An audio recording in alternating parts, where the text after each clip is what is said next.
Bonjour à tous, nous nous retrouvons pour une nouvelle guidance, la guidance de ce mois de décembre pour les signes astrologiques.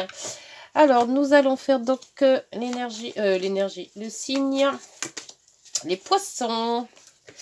Bonjour les poissons, ceci pour vous, pour ce décembre, dernier jour du mois de l'année, dernier mois de l'année, pardon. Allez, l'énergie pour vous les poissons de ce mois de décembre 2022.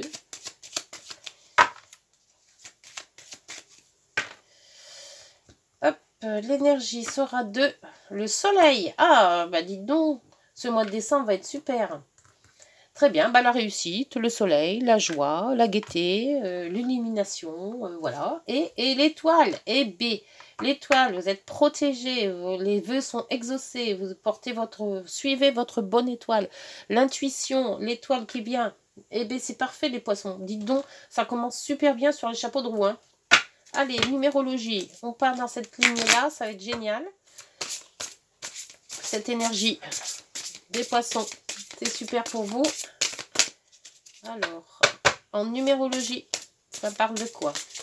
Hop, ça parle de réussite. Et ben dis donc, alors là, c'est le plein de chez plein. Hein. On peut pas mieux faire. Hein. La réussite, l'étoile, le soleil, waouh. Bon, et ben dites donc, j'aimerais bien être poisson, hein. Vous le dis moi. Hein. Alors, donc on commence par ci. Hop. Allez. Avec l'oracle des miroirs. On fait les 12 maisons. Pourquoi je dis toujours 9? Parce que je fais le tirage des 9 la plupart du temps. Je prends 9 cartes. Et hop, celle-ci veut sortir, on la prend. Allez, pour les 12 maisons astrologiques.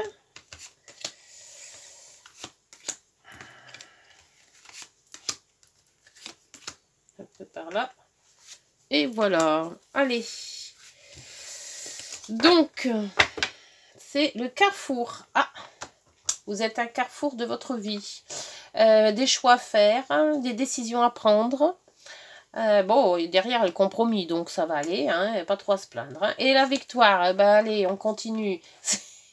Si vous avez quelque chose à signer, un contrat de travail, un contrat de changement de vie de maison ou un contrat de quoi que ce soit, et vous pouvez franc bon. Hein. Et la décision, je pense qu'avec tout ça, si elle n'est pas bonne, alors voilà, j'arrête les cartes, hein, je fais plus rien. Hein. Bon, allez, c'est parti. Donc, la maison 1, comment vont les autres... Ah non, j'ai pas fini. J'ai pas fini. Faut que je mette celui-ci.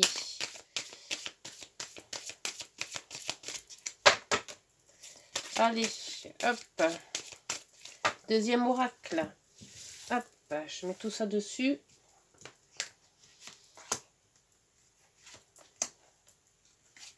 Ah, bah là, je laisse les deux parce qu'on passait toutes les deux. Donc, ça veut sortir celle-là aussi.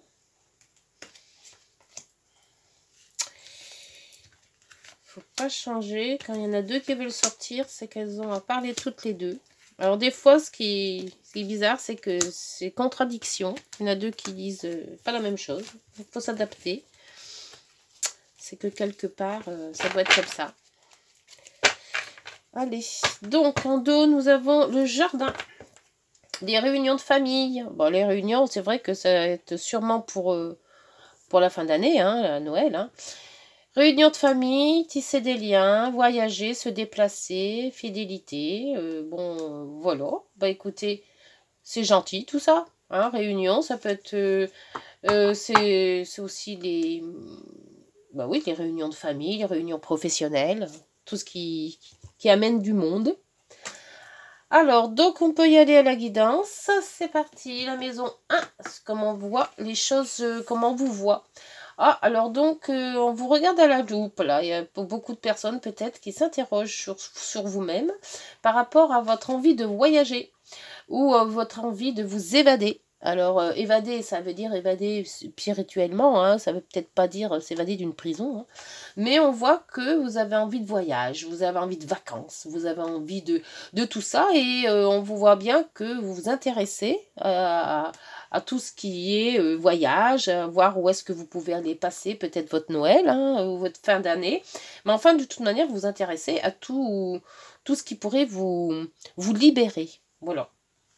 La maison 2, la maison de vos finances, la maison de comment vous traitez votre argent personnel, les revenus, voilà. Et donc, bah, vous avez quand même pas mal de gains et vous allez les dépenser avec les amis.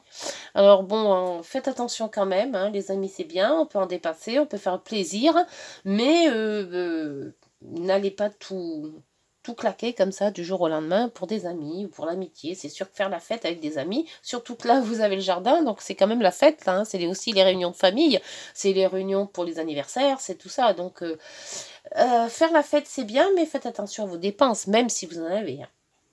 Mais bon, ça va pas vous mettre dans la dèche non plus, hein, mais bon. La 3, c'est le rapport que vous avez avec vos frères et vos sœurs. C'est aussi les petits déplacements, c'est aussi la communication, tout ce qui est courrier.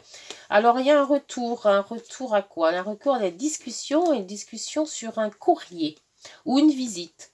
Alors, peut-être vous allez revoir quelqu'un que vous avez, il y a longtemps que vous n'avez pas vu, de votre famille sûrement, ou de votre entourage proche. Et vous allez discuter, justement. Alors, peut-être vous en discutez en couple pour un retour à quelque chose. Mais il y a un courrier ou il y a une visite qui va vous faire discuter du passé. Voilà. Le passé, peut-être une visite qu'il y a quelqu'un d'un oncle, d'une tante, enfin quelqu'un de loin, qui va, ou alors peut-être un retour par rapport à une photo, quelque chose qui vous fait penser au passé. La maison 4, votre famille, si vous êtes marié, ou la famille de vos parents, si vous êtes célibataire. Alors là, il y a un couac là, en famille. Il y a du retard, il y a un blocage, il y a une fatalité. Alors là, je mettrais peut-être bien une autre carte, parce que ça me dit rien du tout. La fatalité, c'est quelque chose que vous êtes obligé de faire. C'est quelque chose qu'on vous impose, que vous ne pouvez pas rien faire d'autre. Et il y a quand même le retard ou le blocage. Il y a quelque chose en famille qui vous avez peut-être prévu et que vous ne faites pas. Alors, on va voir. Bah, tiens, je vais prendre l'autre oracle. Tiens, ça changera un peu. Je l'avais mis de côté, il est là. C'est le même, mais en plus petit. Alors, pour cette maison 4, précision sur ce blocage et cette fatalité, s'il vous plaît. Parce que là, il y a un blocage. Pourquoi? En famille. La famille, s'il vous plaît. Ah, alors la famille... Oh! Ah, il y a une transformation. Il y a la solution derrière. Il y a quelque chose que vous laissez tomber en famille. Donc, qu'est-ce qui se passe? Il y a peut-être un problème en famille qu'il faudra régler. Et ça va bloquer et c'est une fatalité. Ça peut qu'arriver en fait. Vous pouvez rien y faire, vous pouvez rien y changer. Donc on verra avec les autres maisons ce que ça donne. Mais là, bizarre. Bon, je passe aux autres maisons, on verra. Donc pour la 5, la maison 5, la maison des amours, la maison des plaisirs, la maison de la créativité, la maison des jeux aussi. Alors, on voit qu'il y a la loi, donc il y a de la justice là-dedans. Et la boussole, un changement de cap.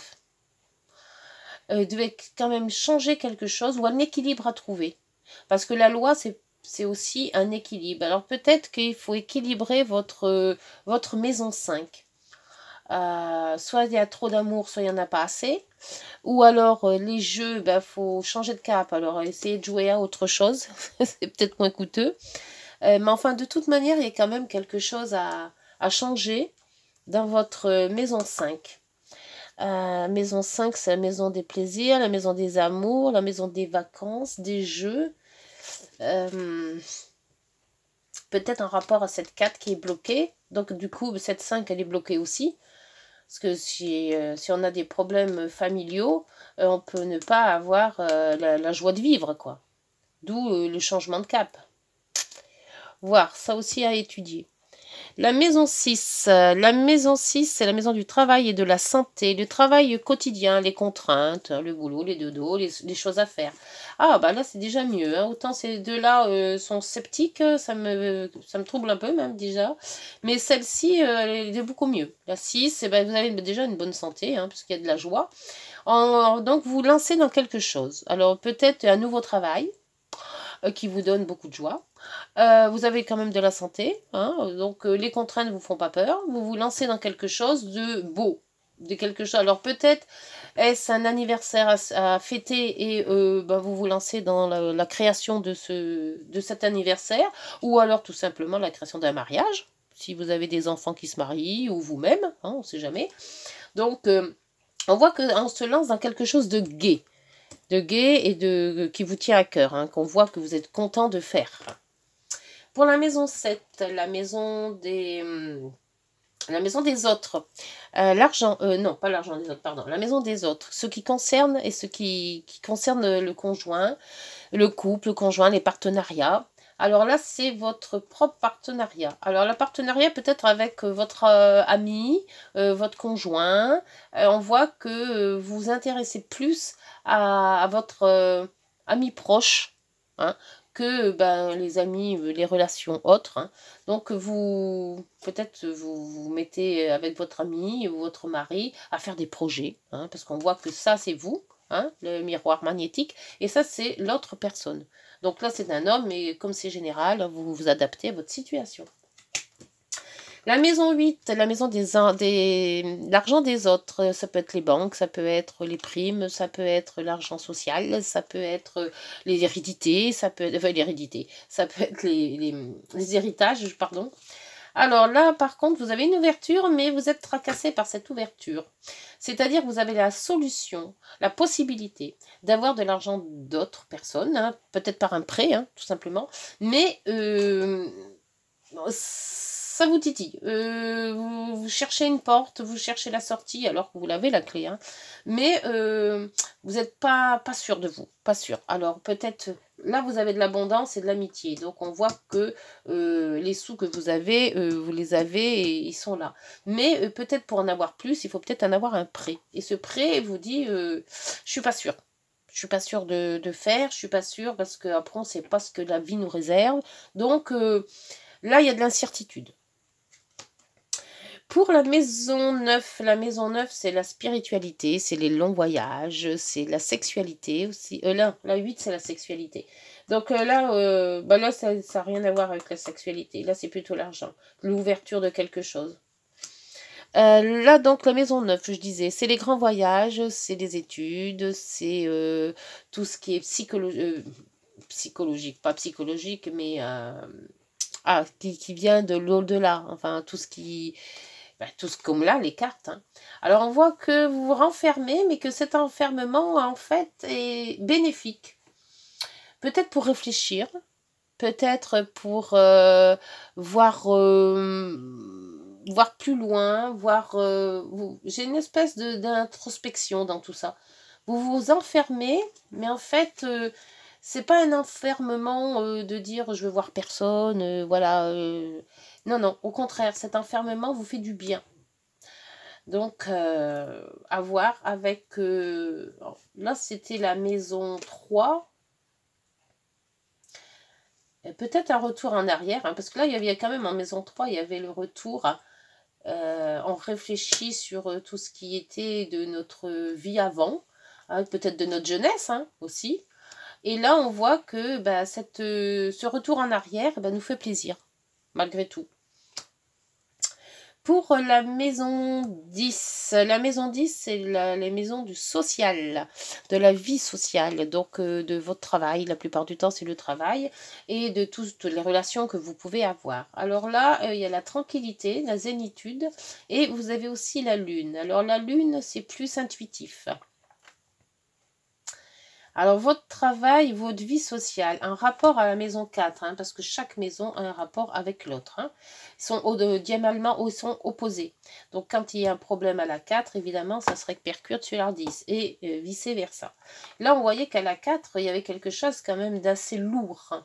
Et là, on vous dit que vous vous mettez en mode zénitude, réflexion et intuition avec la lune. Donc, il y a quand même quelque chose de très intérieur, très spirituel. Voilà, c'est ça que je cherchais le mot tout à l'heure. Très spirituel. Alors, je ne sais pas, voyez si ça vous parle, mais c'est très intériorisé comme sentiment. Entre la 4 et la 10, on se remet vraiment en question. J'ai l'impression. Hein. Pour moi, ça ressemble à ça. Pour la 11, c'est les amis, les relations sociales, l'environnement, votre environnement, donc votre ville, votre voyage, vos voisinages aussi. On voit qu'il y a la famille, donc ça c'est l'hérédité. Et là, la transformation. On laisse le passé, ou on parle du passé. Je crois que le passé, il est passé, il est parti. Et on va sur un renouveau. Avec tout ce qui est... vous allez peut-être faire un petit peu de ménage dans vos relations. Relations amicales, relations professionnelles. L'hérédité aussi, donc peut-être dans la famille lointaine. On fait un petit peu de ménage et on transforme tout ça, quoi. Mais il y a quand même... vous me direz si ça vous parle, mais vous me direz quand même que la 4, la 10, la 5, et celle-là maintenant avec les amis, toutes ces relations familiales, professionnelles et amicales, c'est quand même très intériorisé. Alors là, on voit que votre enfermement ne vous convient très bien. Vous n'avez pas envie d'aller voir les gens, vous n'avez pas envie de... Et, je sais pas, dites-moi les poissons, si pourtant vous avez un super beau commencement, soleil, étoile, réussite, et la guidance, j'ai l'impression que vous ne jouissez pas de votre réussite, justement. Alors, la 12, on va voir la 12, ce que ça donne. Hein. La 12, c'est tout ce qui est caché, c'est tout ce qui est secret, c'est aussi tous les enfermements. Alors là, vous êtes en plein dans l'enfermement. Hein. Les hôpitaux, les prisons, les cloîtres, les monastères, enfin voilà, vous mettez votre... Et là, il y a un homme ou une femme, enfin une personne, puisque c'est général, dans votre secret, et là, on voit que quand même qu'il y a du soleil, il y avait c'était vraiment pas beau et on va dans l'éclaircie. Vous vous consacrez peut-être plus à votre mari ou votre conjoint, mais vraiment conjoint, parce que là, la maison 7, c'était idem. On a exactement la même carte, carrément. Parce que là, on voit l'homme et vous-même. Ça, c'est la 7. Et là, on voit en 12, l'homme et une éclaircie, une clairvoyance. Très ancré sur votre vie, très, très, très privée. Alors, je ne sais pas si ça vous parle, dites-moi, mais il n'y a pas énormément de contact. Le peu de contact que vous avez, c'est quand même très, très, très enfermé. Et là, on voit que ce mois de décembre, alors vous aimez peut-être pas l'hiver, hein, bien que tout le monde n'aime pas l'hiver. Bon, écoutez, voyez si ça vous parle, parce que là, je ne vois pas du tout cet enfermement, pourquoi vous vous enfermez comme ça, alors qu'il y a un super beau début. Voilà, je vais voir avec... Parce que je ne les ai pas sortis, j'aurais dû les sortir. Question sentimentale, il faut voir un petit peu ce que ça donne. Parce que pour moi, c'est très... très enfermé, très feutré, très... Bien qu'on dit toujours, hein, coucounine, hein, quand il fait froid, on s'enferme dans nos maisons, on met la cheminée, les couettes, voilà. Avec un bon chocolat chaud. C'est peut-être ça que vous cherchez. Alors, là, on va prendre celle-ci. Ah il y en a deux. Donc, on va prendre celle-ci parce qu'ils sont sortis. Et donc, le crunch pour ça aussi. L'astro crunch pour la guidance sentimentale aussi. Hop, la guidance sentimentale vous dit envie. Ah, et là, c'est l'âme sœur. Alors, l'envie, qu'est-ce qu'elle vous dit, l'envie? L'envie de faire quoi? Rien, peut-être. Hein. La 29. Ne rien faire, c'est bien aussi. Hein. L'envie. Cette personne a envie d'être avec toi, de partager des moments avec toi et de te croquer comme cette petite pomme interdite. Ah ben c'est ça le cocooning. Pour que ses envies ne changent pas et qu'elle continue à te désirer, ne lui donne pas ce qu'elle désire tout de suite. Il ne faut pas répondre au coup de sifflet. Il faut te rendre disponible, mais ne pas être à sa disposition. Attention. Si c'est trop facile, les sentiments n'auront pas le temps de s'installer à votre histoire pour être risqués. Même si tu as envie d'être totalement à cette personne, résiste. Bon, alors, s'il dit, je vais envie d'un café, tu dis, attends, c'est pas l'heure. Voilà. C'est à peu près ça. Ne pas résister, ne pas faire envie tout de suite. Hein. Faut laisser un petit peu mijoter. Sexualité et sensibilité. Ben, c'est ça le cocooning. J'ai compris maintenant. Fermons la porte, fermons les volets. Hein. Alors, merci de nourrir ma sensibilité au jour le jour pour qu'elle soit source de joie pour moi-même et mon entourage. La sensibilité est une force immense pour être en empathie avec le monde qui m'entoure. Mais elle ne doit pas m'affaiblir. Ton hypersensibilité peut te jouer des tours pour trouver l'équilibre dans ton couple. Et sexualité. Merci de me donner accès à la sexualité sacrée, celle qui sublime la communion des cœurs et la fusion des corps pour accéder au plaisir suprême, celle qui naît dans l'écoute de l'âme pour s'exprimer dans un baiser, une caresse, une alchimie véritable. L'attirance sexuelle est inévitable, mais ne confonds pas désir et amour. Attention. Voilà. Eh bien les poissons... Je comprends qu'on éteint les lumières et qu'on ferme la porte. Hein. Allez, les petites heures miroirs, elles vous disent quoi pour en fin de guidance? Tends l'oreille. Je suis là pour t'aider à surmonter tes peurs et tes doutes.